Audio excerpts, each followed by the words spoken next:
Por un interés personal, uno de mis hobbies que es la fotografía, he estado trabajando alrededor de la cuestión de la imagen, del inconsciente. La última presentación que tuve en este espacio fue sobre este tema también, y continúo por ahí. Y la otra, que me parece siempre fundamental, es la enseñanza que nos deja la práctica del psicoanálisis, la clínica. No hablaré de analizantes, no hablaré de la clínica en esos términos. Lo que quiero decir con esto es que el motivo que dispara esta serie de reflexiones que estoy pensando apenas, la recibo de un analizante, ¿no? por una frase que suelta un analizante. Y la tercera motivación, algunas de las que tengo ubicadas, ¿no? Posiblemente hay otras, pues es este gusto también por los mitos, que siempre son importantes y que, como ustedes saben, siempre fueron muy caros para Freud. Esta referencia a los mitos, donde localiza esta operación del inconsciente, es decir, digamos que el hueso, el núcleo de la simbolización que se encuentra, dice Freud, entre otras cosas, en los mitos. Entonces, bueno, un poco motivado por estas razones o sin razones, ¿no? Les comparto esto que estoy pensando ahora. Se trata de un analizante alemán que se analiza en inglés y en alemán. Pronuncia la siguiente frase: über den Schatten springen, que se traduce como saltar sobre la sombra.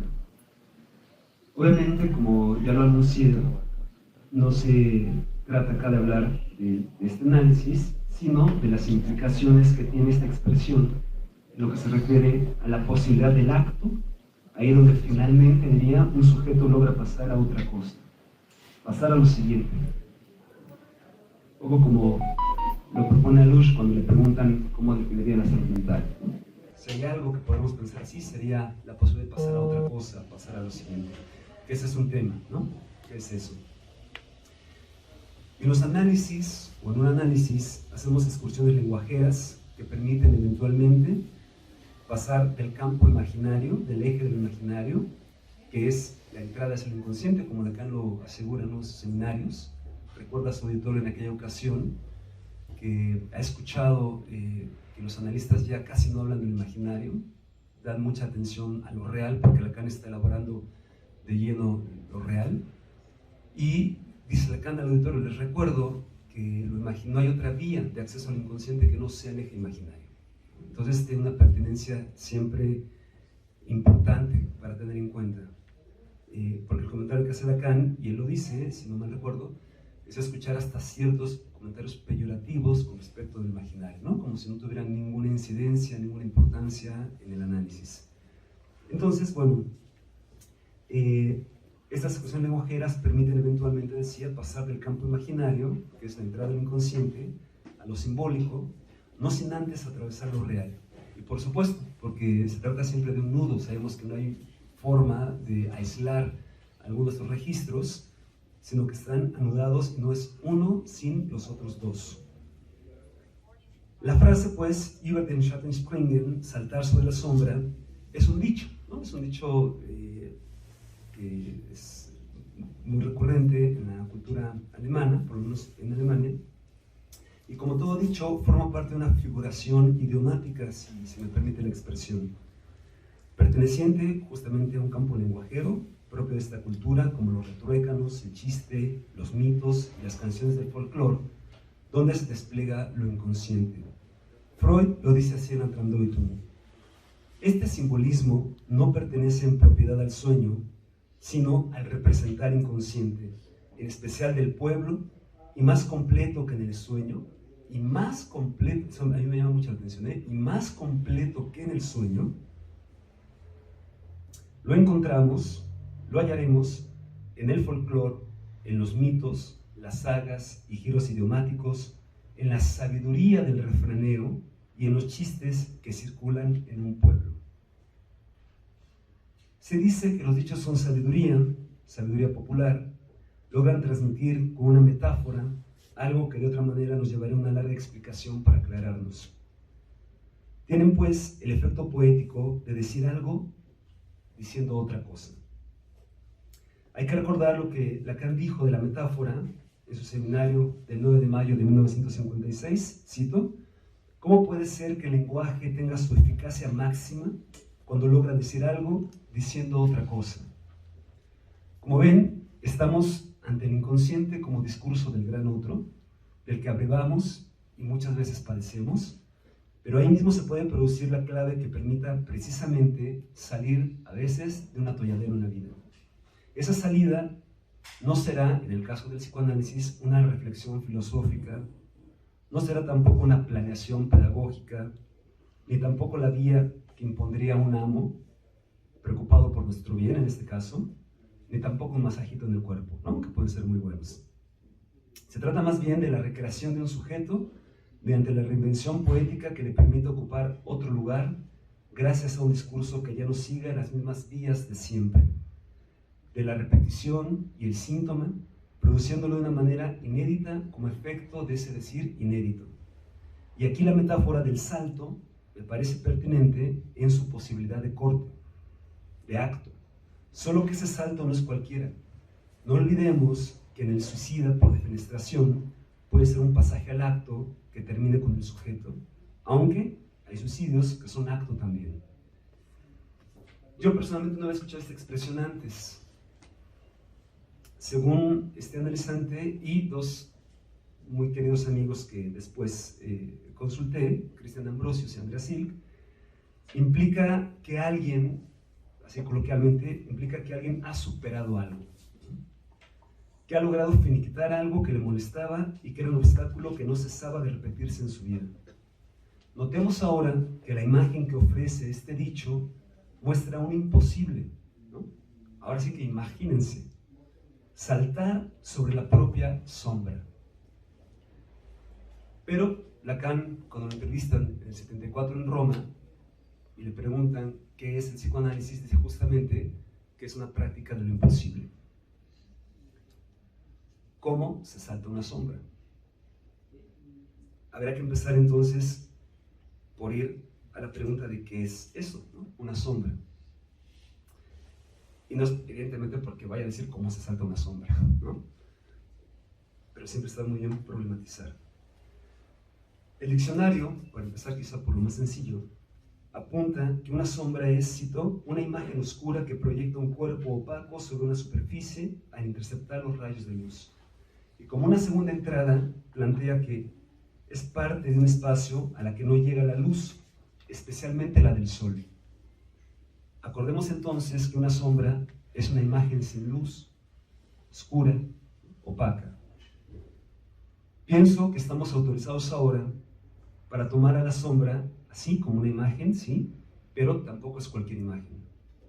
Es por principio de cuentas una imagen de la que no podemos escapar, nos acompaña siempre, al menos cuando estamos, ¿no?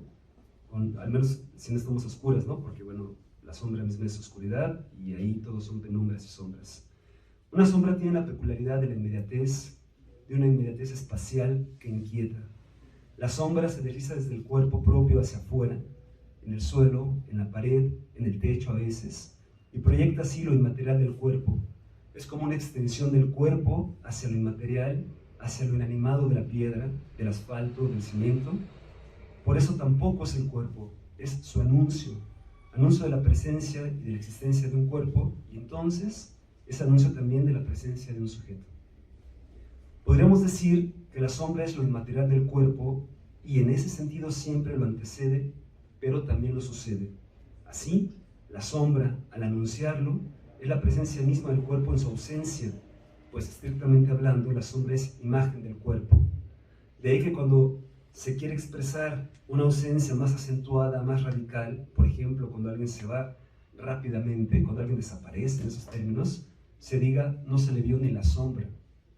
O incluso cuando se habla de la desaparición o la muerte, algo que desgraciadamente vivimos a diario en este país. Desde el inicio lo hemos dicho y hemos evocado, recordado a los 43, a los compañeros de Chinapa, que siguen faltando, ¿no? Cuando se trata de estas terribles desapariciones, se puede decir no quedó ni su sombra. O cuando alguien cambió tanto que ya no se le reconoce más, se diga ya no es ni la sombra de lo que era. La sombra, pues, es un juego entre presencia y ausencia. Tiene la característica fantasmática de ser la ausencia en tanto presente y la presencia de una ausencia, y al mismo tiempo parece implicar la esencia de una persona. ¿Cómo lo va a inquietar? Si la sombra anuncia la presencia y entonces la vida, también anuncia la muerte, que es la ausencia en su mayor expresión. Freud lo identificó muy temprano, y así nos lo hace saber otra vez en la interpretación de los sueños, como dice que los sueños de los niños, donde sus padres se van de viaje, representan de esta forma su deseo de muerte, que es, como él mismo lo advierte, la mayor distancia posible de un objeto, su ausencia. La sombra más oscura es así la muerte misma. Pero se puede ver la ausencia, hay imagen de la ausencia. No podemos no pensar de inmediato, por ejemplo, en el brillo de la ausencia que Lacan nos recuerda en torno al objeto del deseo que siempre falta cuando nos habla del amor de Alcibíades por Sócrates en el banquete de Platón.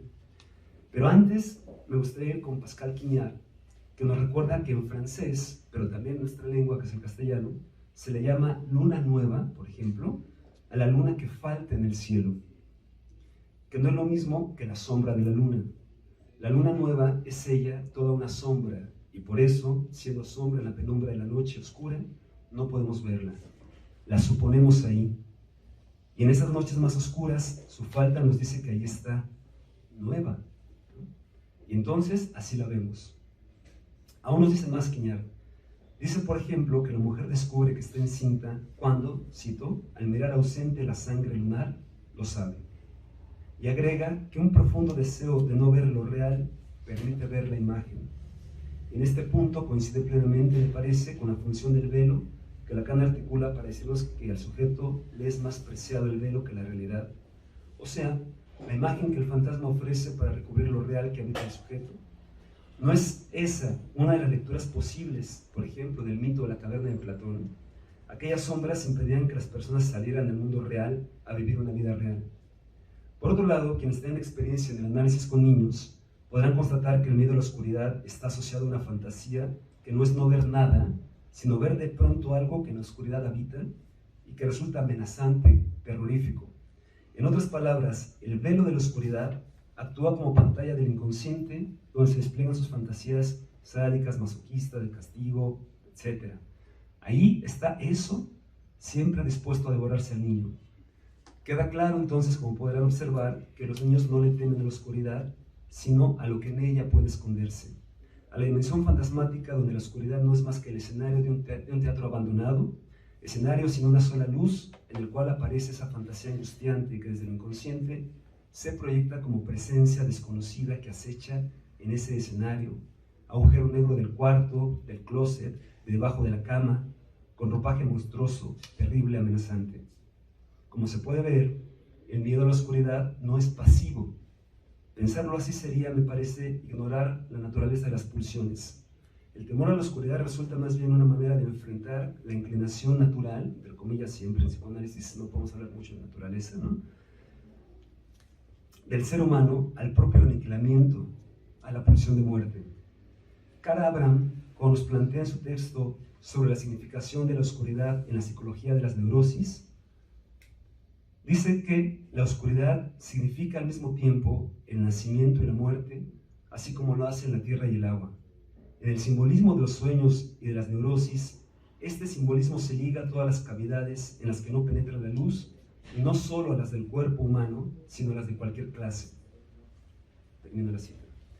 Como siempre hace Abraham, sostiene sus reflexiones en su experiencia clínica. Así sabemos que localizó en 3 personas la misma cuestión, que es la que llama su atención. Cito, se demostró que en los 3 pacientes el significado de la oscuridad tenía varios determinantes. Cada vez que en el análisis se tocó este tema, salieron a la superficie ciertas corrientes psíquicas.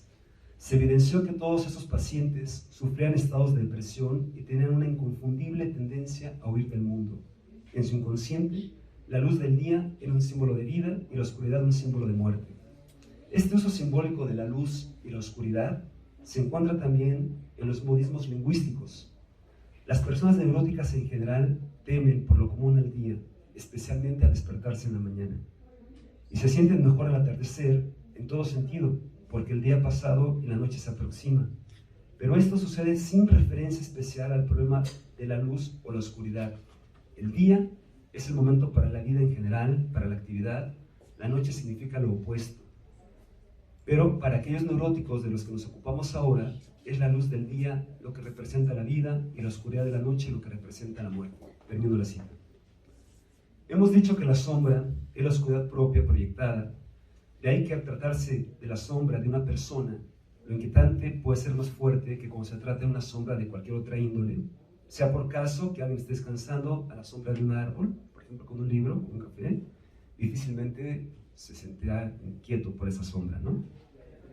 Pero la sombra que refiere al cuerpo es la que nos interesa acá, porque es la representación de la propia oscuridad, es mortífera, es mortal para el sujeto. Según lo que he avanzado hasta acá, la sombra de una persona expresa ya su ausencia y su muerte. Hay quienes se espantan, por ejemplo, con las sombras, y más aún todavía, se dice de alguien temeroso que se espanta hasta de su propia sombra. La sombra juega un movimiento topológico donde no solamente se articulan la vida y la muerte, sino una afuera y una adentro, y un elemento activo y otro pasivo, pues aparentemente una persona tiene control sobre su sombra porque al moverse haría, digamos, que ella se moviera. Sin embargo, la persona tendrá siempre una posición de impotencia y pasividad cuando la sombra se mueva pegada a ella, por más que ésta haga para desprenderse de esa sombra. Todo intento será vano. No falta en la vida ocasión para haber vivenciado a la sombra como lo que se desliza desde afuera hacia el cuerpo, se pega a él con la fuerza omnipotente de la omnipresencia, sigue nuestros pasos, a veces por delante, a veces al lado, a veces detrás. Nuestra sombra nos sigue a donde vayamos, anda con nosotros indiferente a nuestra voluntad. Y en ese sentido aparece un carácter del doppelgänger propio de la sombra. Esta sombra es sin duda un otro pegado a nosotros, es un alter que haciendo honor a su nombre puede alterarnos de vez en cuando. Algo importante señalar es que no es una imagen oscura y estática, sino oscura y en movimiento, por lo que comporta la muerte en la oscuridad y la vida en el movimiento. Al fin y al cabo, una vida oscura, una vida sombría, es una vida muerta, como bien nos lo enseña la melancolía, de la que Freud dijo a Ferenczi el 7 de febrero de 1915, antes de publicar su texto sobre dolor y melancolía, que la sombra del objeto cae sobre el yo y lo oscurece. Esto de que lo oscurece, por obvio que sea, me parece muy importante, y falta en el texto de Duelo y Melancolía, donde solamente dice Der Schatten des Objekts fiel so auf das Ich. La sombra del objeto cayó sobre el yo. Pero es fundamental considerar que el yo ha quedado oscurecido por una sombra. Ese otro es el doppelgänger que anda con nosotros, igual que el melancólico no puede desprenderse de la ausencia del objeto amado y perdido. Nosotros no podríamos desprendernos de nuestra sombra. La diferencia sería que el melancólico la ha incorporado y por eso él mismo se ha oscurecido, mientras que nosotros percibimos nuestra oscuridad proyectada afuera y siguiendo nuestros pasos. En otras palabras, la ausencia y la muerte del objeto amado que remite narcisísticamente al propio yo está incorporada en el melancólico a tal punto que alguien bien podría dejarse morir. Yo creo que muchos acá conocemos los casos de personas grandes, de cierta edad, que pierden a su pareja y le sobreviven solo pocos meses, por ejemplo, ¿no? O sea que terminan por encarnarla a esa sombra, mientras que nosotros nuestra muerte la marginalizamos en la sombra viviente que nos promete la oscuridad eterna, que aguarda paciente a fundirnos en ella. Por lo anterior, localizamos en la sombra la misma característica del espejo, al menos una de las características: ofrecer una ominosa imagen del yo. Y aquí sí, una heimliche imagen del yo. Solamente que la imagen del espejo también mira al sujeto. Mejor dicho, el sujeto es mirado por el otro inquietante del espejo, como Borges nos comenta. Ya no sé quién soy yo cuando miro la cara que me mira en el espejo. Pero aunque la sombra no tenga ojos para mirar al sujeto, basta que sea una presencia como la misma que se produce por el simple hecho de estar ante una ventana, para que un sujeto pueda ser mirado, espiado, seguido y perseguido por esa mirada que desde el suelo, la pared o el techo le acecha. Entonces la sombra es también un desdoblamiento en ese sentido que sufre el sujeto. Ahora bien, Que la sombra es la muerte misma lo corroboramos no solamente en la clínica, que ya será suficiente, sino también en los mitos, como habíamos avanzado ya, y hasta en la etimología. Por un lado, la palabra sombra proviene del latín sub, debajo, por debajo de, y umbra, sombra propiamente, por lo que es estar bajo la sombra, es decir, donde falta la luz. Y sí, ser estar oscurecidos también, ¿no? Y en la mitología nórdica, la palabra Schatten, sombra, proviene del viejo alto alemán Skadu, y hace referencia al nombre de la diosa del invierno que se llama Skadi o Skade. Cito, la referencia al invierno hace obvio la ausencia de luz en los días que cada vez van siendo más cortos y donde el sol brilla menos y por menos tiempo, comparado con la primavera y el verano. El mito nórdico cuenta que Skadi o Skade es la deidad o diosa del invierno y cazadora con arco. Era hija del gigante Yatsin, y cuando este fue asesinado por Æsir, Skadi marchó a Asgard en busca de venganza. Temeroso de enfrentar a la diosa del invierno, Odín le ofreció a Skadi poner los ojos de su padre como estrellas y desposar a un dios. La única condición impuesta fue que debía elegir compañero con solo ver los pies de los candidatos. Ella esperaba elegir a Balder, pero erró el tiro y escogió a Njord, un dios del mar. No estaban hechos el uno para el otro y finalmente se separaron. Hay quien afirma que se casó con Ul, dios de los patines de nieve y el tiro con arco. Ski tiene la misma etimología, ¿no? Skadi, lo que corta también. Otros cuentan que tuvo con Odín varios hijos. Termino la cita. La oscuridad de la sombra bien puede ser la palidez misma. Está esta referencia al invierno, evidentemente. De hecho, también una palabra muy cercana a Schatten, Shade, se puede traducir, si no me equivoco, hay un querido amigo acá que va a llegar, Andreas, se traduce también como herida o como lástima. No me parece que por cierto desplazamiento, ¿no? Shade, lástima, pero es también herida, es lo que duele. La oscuridad de la sombra bien puede ser la palidez misma, aquello a lo que falta color. ¿Recuerdan la elaboración que hace Freud en los motivos de la elección del cofre? Analizando los cuentos, o trabajando con los cuentos de Shakespeare, del Rey Lear y el Mercader de Venecia, es decir, leyéndolos con el método psicoanalítico, que no es otro que el recurso a la letra, es su originalidad, como dice Lacan, tratándolos como sueños, pues, da con que la tercera mujer a la que se elige entre las tres hijas del Rey Lear, la tercera representa la muerte. En el Mercader de Venecia es Bassanio quien debe elegir entre tres cofres, símbolos de la mujer, y escoge no el de oro, no el de plata, sino el de plomo, que representa a la mujer, una mujer pálida. Ese es al menos su argumento, pues el plomo gris le recordó la tez de su amada. Como ven, no es difícil localizar la relación de la sombra con la muerte, tampoco en estos cuentos. Pero Freud va más allá y pasa revista a los mitos de Afrodita, Psique, Cordelia y Cenicienta, todas la tercera de tres hermanas, la más joven y bella, y todas representaciones de la muerte a quien en realidad nunca elegimos. De ahí las inversiones de las narraciones que siguen la desfiguración del sueño. Asimismo, las horas, las nornas y las erinias son mujeres que representan a la muerte por vía del tiempo, que a ella se asocia, en tanto que su paso nos lleva inexorablemente a morir. Entonces, la sombra como imagen es una oscuridad y su palidez es la muerte misma. Parece que la única posibilidad de dejar de padecer esa muerte es leer su imagen o incluso atender a ella para leer otra cosa ahí y a partir de ella, y luego, solamente después, poder escribir otra cosa. Freud decía que los sueños se expresan preferentemente en imágenes y nos muestran a Traumdeutung de qué tipo de imágenes se trata. Cito, a saber, imágenes que intervienen en una escritura, es decir, ni siquiera en su sentido propio, ya que algunas estarán allí no para ser leídas, sino para simplemente soportar un exponente a lo que debe ser leído, sin el cual éste permanecería enigmático. Y esta cita es de Lacan, claro, no es de Freud, ¿no? Porque venía hablando de Freud. Esto lo plantea Lacan en la psicosis. Estoy planteando con esto la posibilidad misma de que la sombra como muerte puede ser motivo de lectura, de palabra, de vida, o sea, una posibilidad también para el deseo. Si el deseo es metonímico, si se desliza como las sombras, por cierto, siempre adelante, es el caso del siguiente, la histeria, o atrás, es el demasiado tarde del obsesivo. Entonces, esta proliferación de sombras anuncian al deseo, pero nunca dónde está. tarea imposible. La vida puede convertirse para algunos en un denso bosque donde no hay más que sombras que lo extravían en el camino de su deseo. Orientarnos ahí sería posible atendiendo a la sombra.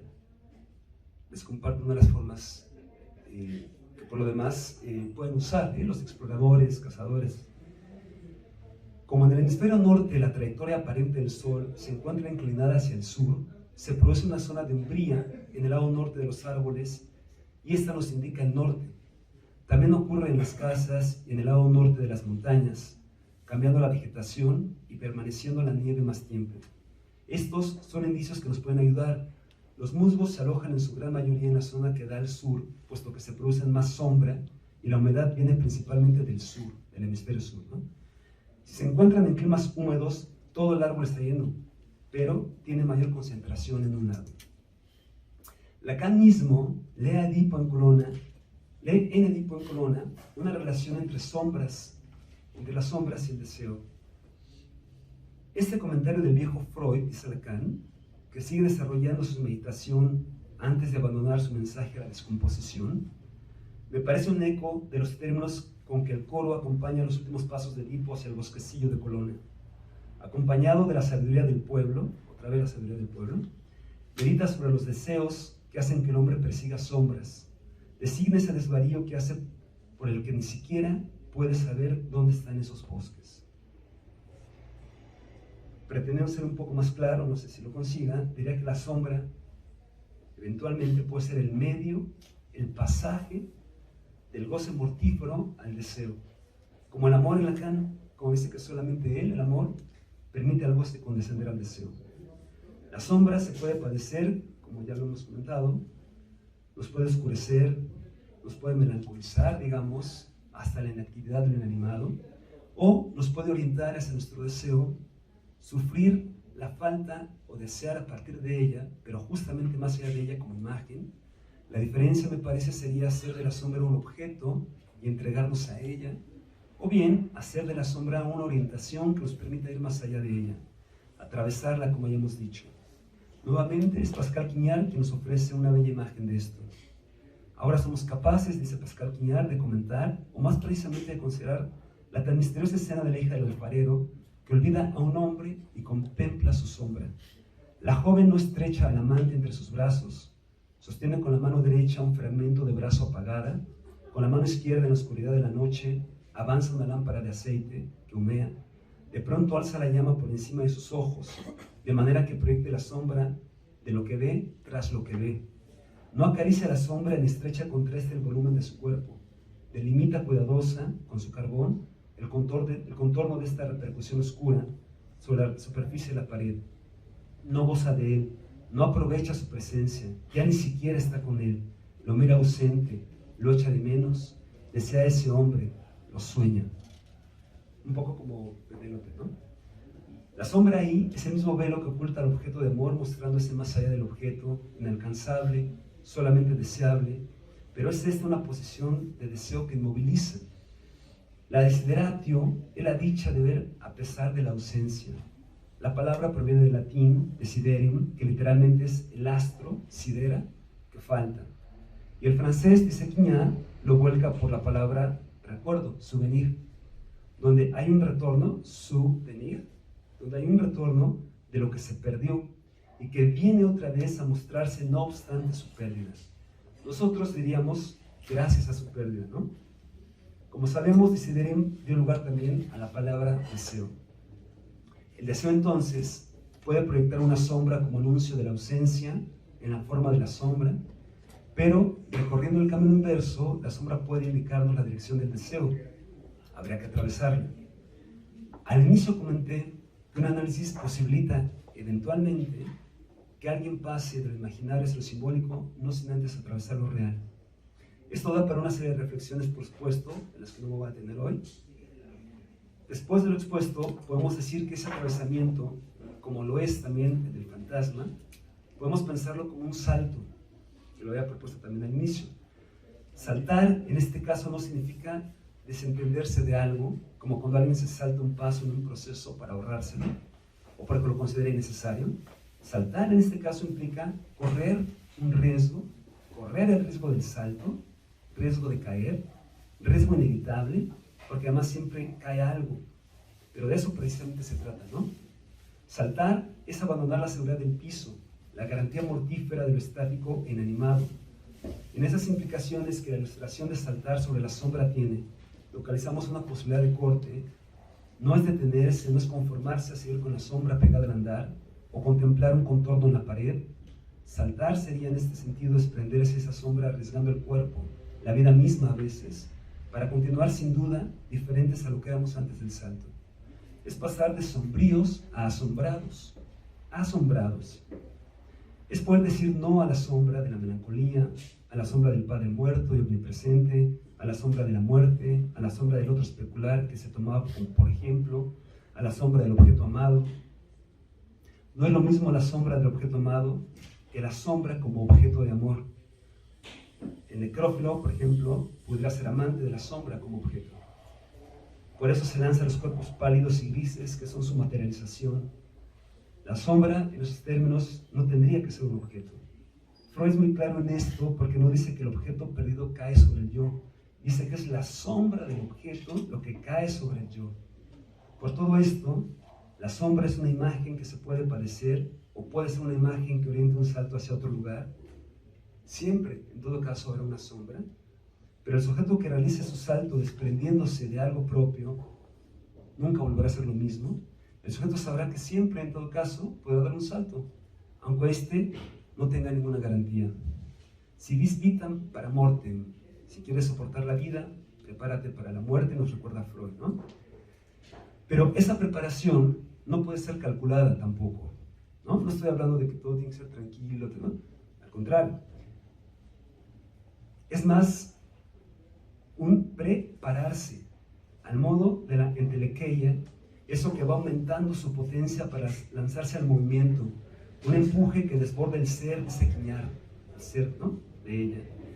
Es pasar de la sombra como puro objeto pequeño a la sombra en su dimensión fálica, valernos de ella, que pueda circular, saltar las sombras y atravesar ese objeto pequeño A del fantasma, para no quedarnos en la pura nada del vacío inefable, mortal, y más bien orientarnos a partir de esa falta.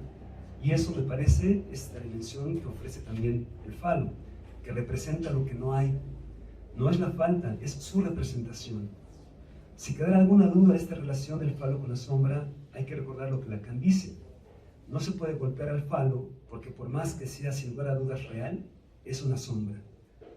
Si me permiten otra figuración, el falo puede ser la garrocha que apoya el salto del vacío, no sin riesgo, no sin soltar las garantías, porque si se calcula, ya no es salto, ¿no? Si se calcula, ya no es salto. Es intento ridículo, ridículo por artificial. Attila Bartis hace decir a su protagonista en su novela El Final que la esperanza sin fe no es más que el cálculo de determinadas probabilidades. Y como tal, como todo tipo de cálculo, es algo ridículo. Así pues, en todo análisis, como en la vida misma, saltar es necesario, vivir no lo es. Pues un salto de verdad, si constituye un acto, siempre será una apuesta, siempre nos asombrará. Muchas gracias.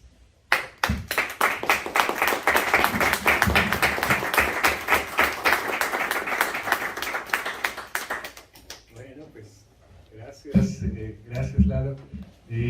Pues abrimos la presentación, ¿no? En México tenemos una cosa muy bonita con respecto a la sombra, ¿no? El tonali, una de las instancias anímicas, incluso están consignadas en mexicas, en López Austin. Se le dice sombra en Castilla, ¿no? Para que les entendamos un poco. Pero bueno, no sé si alguien quiera comentar algo. Justo eso iba a preguntar porque como el paciente es alemán, eso fue lo que dijiste, entonces me parece muy correcto todo lo que hiciste, ¿no? Sí. Del recorrido, del mito, etcétera. Pero por un lado me preguntaba, ustedes que están tan encantados con estos estudios de lo originario, etcétera, los pueblos, para que no me regañe acá, si en México se habías pensado también eso, ¿no? En México, cómo se piensa la sombra, etcétera. Y otra cosa que quería, pero ahí sí es como más bien pregunta, cuando dices que Lacan sostiene que la entrada es por lo imaginario y que no hay que descuidarlo. Y dado que has estado hablando de Quiñar, tratando pensé en la foto y eso, dije, bueno, pero ¿cómo piensas lo imaginario en la clínica? Ahí es donde creo que va por ahí mi pregunta más bien, ¿no? Sí, pues, gracias Vicky. Bueno, primero sí, había pensado, por supuesto, hay un libro que pueden adquirir aquí, de un tal Mauricio González, donde desarrolla justamente esta cuestión de la sombra, y bueno, súper recomendado, lo comentamos, lo presentamos acá. Yo desgraciadamente no tengo suficiente conocimiento para articularlo, pero es por demás interesante. Yo he pensado también en Tezcatlipoca, ¿no? Algo habíamos discutido con Patrick Johansson, que estará más, un rato más aquí presentándonos su libro. Habíamos discutido sobre Tezcatlipoca. Él propone una traducción que no es el espejo humeante. Él dice que simple y llanamente es el espejo, ¿no? O sea, Tezcatlipoca, la declinación, según la lectura que él hace, no es necesario pensar el popotl del humo, sino la palabra misma espejo, que no recuerdo cuál es su tema, me dijo, pero bueno, si a alguien interesa se las digo, por ahí está. Y Tezcatlipoca sí, que es representado entre otras cosas por la obsidiana, que es este material oscuro, efecto de las rocas de las erupciones volcánicas. Tiene que ver también con la vida, con la muerte, ¿no? Es muy interesante lo que los mitos de los pueblos originarios presentan y se mantienen vivos hasta la fecha aquí en México. ¿Cuál es la diferencia, me parece, con los egipcios, con los griegos, con los occidentales, donde la cultura es bien interesante, los mitos son muy interesantes y están en los libros y en el museo? En México están en las calles, en los pueblos, en las iglesias, ¿no? En las casas. ¿Cuántos no pusieron que están muertos ahora, por ejemplo, no? Nosotros pusimos, ¿no? Y esta viveza de la cultura me parece fundamental. Entonces, esta cuestión de la sombra a mí me llama la atención porque me pone sobre la pista, este es el interés, una primera aproximación de algo que yo no he escuchado, por ejemplo, decir a un mexicano, ¿no? No hay un dicho, hasta donde yo ubico, alrededor de esto, no lo conozco, no sé si alguien tenga noticia de eso. Hay dichos diferentes en diferentes culturas y me parece que se puede abrevar en ese sentido de lo lenguajero para pensar cosas, de cómo se produce lo inconsciente, digamos, en estos espacios, en estos tiempos, en esta cultura. Entonces, y para terminar, lo imaginario me parece se presenta siempre como escena, en mi opinión, ¿no? Como escenas, como casi de ilustraciones, lo que alguien es, lo que alguien es en función de otro. Y yo lo leo con la dimensión del fantasma en Lacan. El lugar que alguien ocupa, que le hace historia, o se historiza a partir de ahí. Estoy pensando, por ejemplo, en el mito individual del neurótico, y desde ahí padece la vida, ¿no? Para decirlo con cierto abuso quizá, ¿no? Se produce ahí una posición de voce que insiste y se repite hasta que no se realiza un corte, ¿no? Y estas ilustraciones, esto que alguien nos dice de cómo sufre en el trabajo, en la relación amorosa, ¿no? Me parece que dibujan una ilustración que entonces podrá leerse desde otro lugar que no sea la queja, que la anuncie, ¿no? Yo estoy pensando así la función imaginaria en el análisis, ¿no? Como una cuestión, sí, de ilustración fantasmática, casi de fotografía.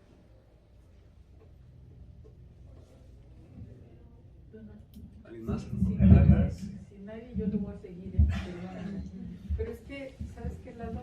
Sí. O sea, yo no puedo dejar de pensar cuando dicen el registro de lo imaginario del cuerpo. O sea, me parece que sin el cuerpo no hay registro imaginario. Claro. Entonces pensé, claro, esa es la importancia del registro imaginario, que como tú señalabas no se puede separar, pero también era un poco como media tramposa la pregunta, porque ahora por efecto de la pandemia y la ausencia, y gracias a Dios que existe el Zoom, ¿verdad? Bendito sea el Zoom, el que inventó el Zoom, donde quiera que esté. Pensaba cómo nos vimos llevados a trabajar sin ese registro, o sea, bueno, la pura imagen, la pura fachada, pero el cuerpo como tal está ausente en los divanes, está ausente en los salones de clases, y entonces yo me pregunto qué repercusiones tiene eso, ¿sí? Sin duda, Perdón. muy breve. Sin duda tiene repercusiones, por supuesto, pero yo te estoy recordando lo que dice Freud en sus textos sobre la transferencia, el principio de la abstinencia. Es decir, están dos cuerpos en el consultorio, pero valen, digamos, no sé cómo decirlo, aunque sea algo virtual, aparece algo, creo, pero es una pregunta, ¿no? Porque es justo lo que tenemos que seguir elaborando a partir de esta experiencia, que apenas estamos todavía saliendo. Entonces me parece, por supuesto, muy difícil ya poder proponer una teoría del análisis virtual, ¿no? Tenemos que estar ahí con un montón de cosas que atender, que escuchar y que aprender, y entonces preguntarnos, ser críticos con el psicoanálisis en los dos sentidos, ¿no? Cuestionarlo y cuestionarnos a partir de lo que nos plantea el psicoanálisis también en la práctica de estas prácticas. Pero diría que en lo virtual también aparece una presencia que anuncia un cuerpo, porque aunque el cuerpo esté físicamente en un consultorio, por ejemplo, un espacio ético, también es, no sé cómo decirlo, es pura presencia que también dispara lo imaginario, la imaginación, las fantasías. La presencia del analista creo que también va por ahí, son las lecturas posibles de la presencia del analista, y que al final se trata, por supuesto, del cuerpo biológico como tal, ¿no? Creo que el principio de abstinencia que postula Freud, cuando habla de la transferencia, justo le da más acentuación a esa presencia de los cuerpos, porque lo desprende de ese campo orgánico. No y sí. No y sí. Porque el cuerpo huele, se Pues sí. mueve, se acomoda, Bueno, sí. ¿no? Y brinca, se eleva. Sí. Bueno, no sé si alguien más quiera comentar algo, Estamos en preguntar. tiempo, ¿eh? Tenemos 10 minutitos. Allá atrás se escuchó Jägermeister, no sé si fue el doctor Andrés Sil. Se cayó, ¿no? Claro, y en últimas, podríamos decir que se trata de brincar la sombra del otro, Ah, sí. porque digo, siguiendo todo tu desarrollo, ¿no? Sí. Y además, ¿cómo se llamaba tu ponencia? Brincar la sombra y qué? Brincar sobre la sombra, el acto de la imagen. Eso. Sí. Ahí el acto de la imagen me falta. Ajá. La posibilidad de que el hecho de que la imagen ofrezca la posibilidad de un acto, donde justamente no se quede aquello de lo que se trate en ese campo imaginario, pero que es por medio de, a partir de ahí, para salir de ahí, digamos, ¿no? Y sí, la sombra, el refrán, hasta donde yo entiendo, Andreas siempre podrá agregar algo, ¿no? Pero el refrán, Springen, creo que implica la idea de que alguien salte sobre su propia sombra, ¿no? No la del otro. Sin embargo, lo que he expuesto acá me parece que no puede no implicar la dimensión del otro en la sombra como esta alteridad o esta otredad que acecha, o que acompaña, ¿no? Alguien puede sentirse muy bien con su sombra también, ¿no? Ahí creo que la singularidad tendría que ser atendida, ¿no? Gracias. Sí, sí, sí. Si no nos Para que escuchen la escuchen transmisión. Gracias. ¿Cómo se identifica la sombra y qué es lo que provoca esa sombra? Esta buena es junguiana. Sí, exacto, ¿no? Porque es muy difícil responder a eso. ¿Tu nombre cuál es? Osvaldo. Gracias, Osvaldo, mucho gusto. Bienvenido. Eso me parece, sí, imposible responder porque esto va a parecer un cliché, disculpen ustedes, pero hay que atender la singularidad, ¿no? de cada discurso. Yo he hablado acá de diferentes posibilidades que son las que yo creo localizar, ubicar y que puedo pensar, que tienen que ver o bien con la melancolía, con esa dimensión, digamos, de la pérdida, de la falta, bien con la amenaza de ese otro especular, justamente, ¿no? Bien con la presencia de un padre muerto, severo, ¿no? Omnipotente, omnipresente, sádico, en fin, como diferentes dimensiones que donde la sombra puede prestarse a la articulación, manifestación de estas diferentes dimensiones de la falta, ¿no? De la castración, de eso que puede aterrorizar, en fin, ¿no? Porque efectivamente hablar de una sombra, y qué bueno que comentas esto solo porque me da ocasión para aclarar que yo no pienso como la sombra, no sé cómo decirlo, en un estatuto óntico, decir, es que la sombra o las sombras, sino más bien como una dimensión, ¿no? Como un discurso eventualmente, como una función también quizá, donde la sombra puede ser cualquier sombra, ¿no? No es que, esto es una sombra, sino más bien que ensombrece a alguien en cada ocasión, ¿no? Ahora sí que ¿dónde está proyectada la sombra? ¿En el amor? ¿En la vida? ¿En qué? Perdón, es lo más que podría avanzar, ¿no? Gracias. ¿Alguien más? ¿Más por ahí?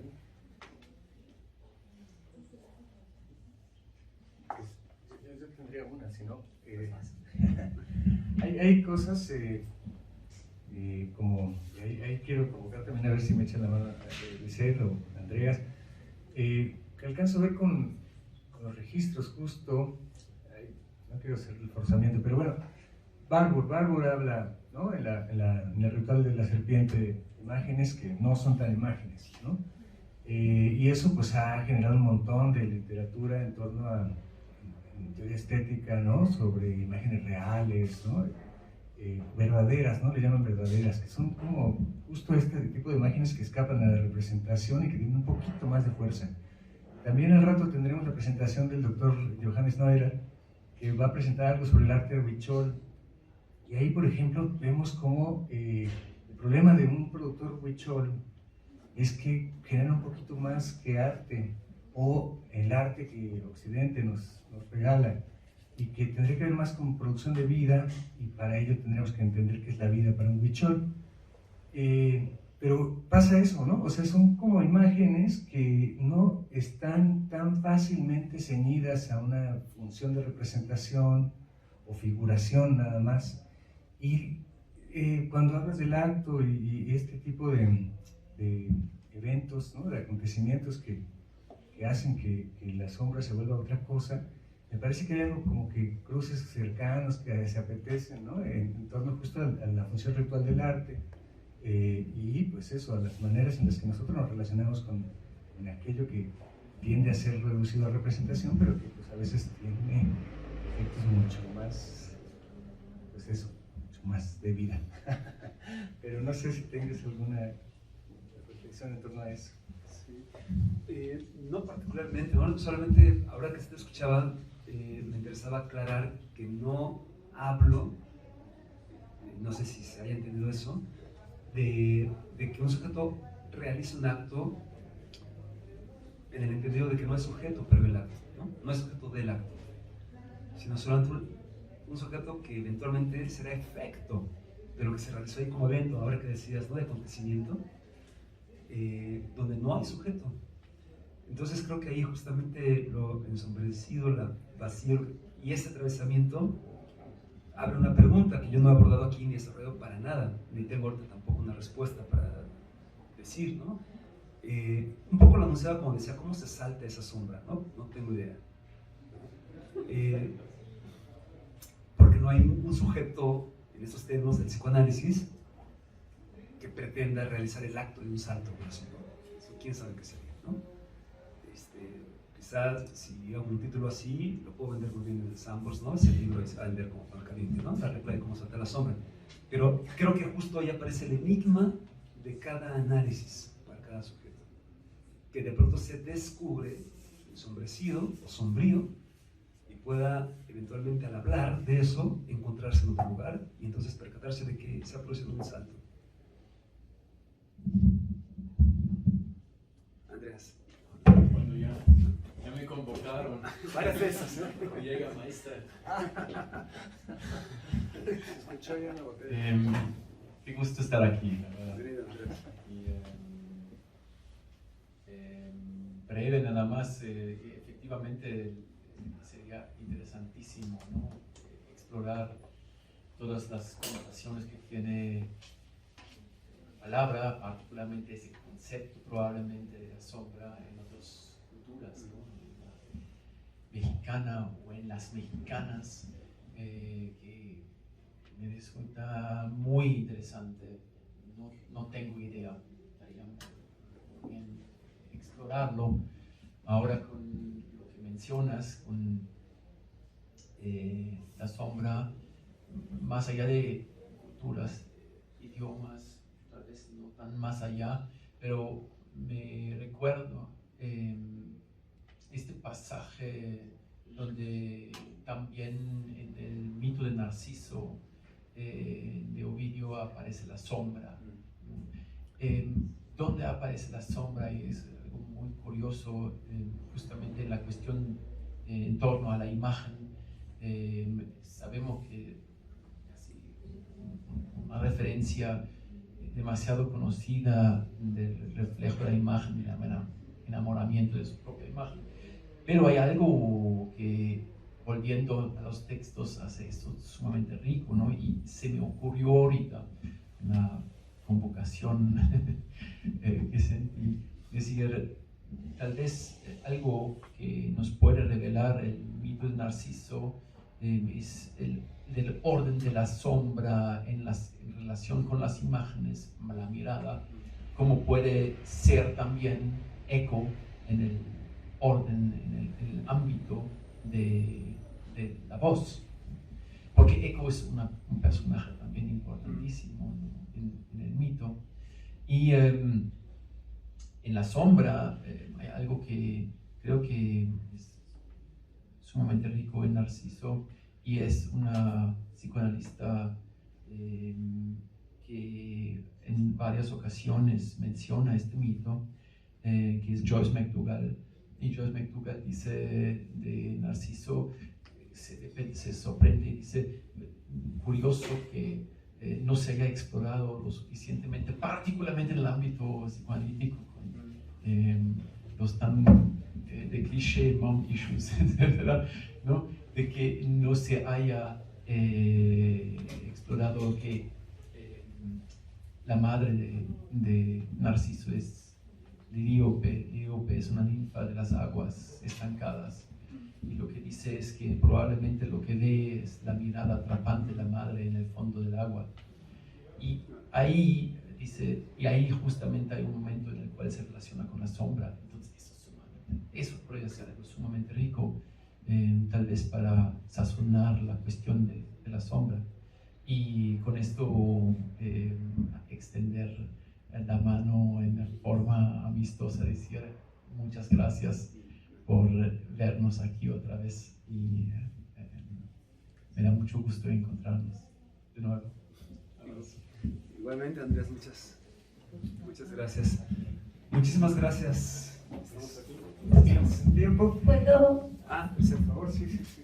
Pues es solamente un comentario abonando a estas formas en las que se expresa la sombra, que ya decía Mau sobre el concepto de tonal, que se traduce normalmente como sombra, pero también esta relación de la sombra y la muerte, porque, por ejemplo, en muchos pueblos, pero voy a hablar de los náhuatl, que es conocido, así que no sé, para no extenderlo mucho a todos.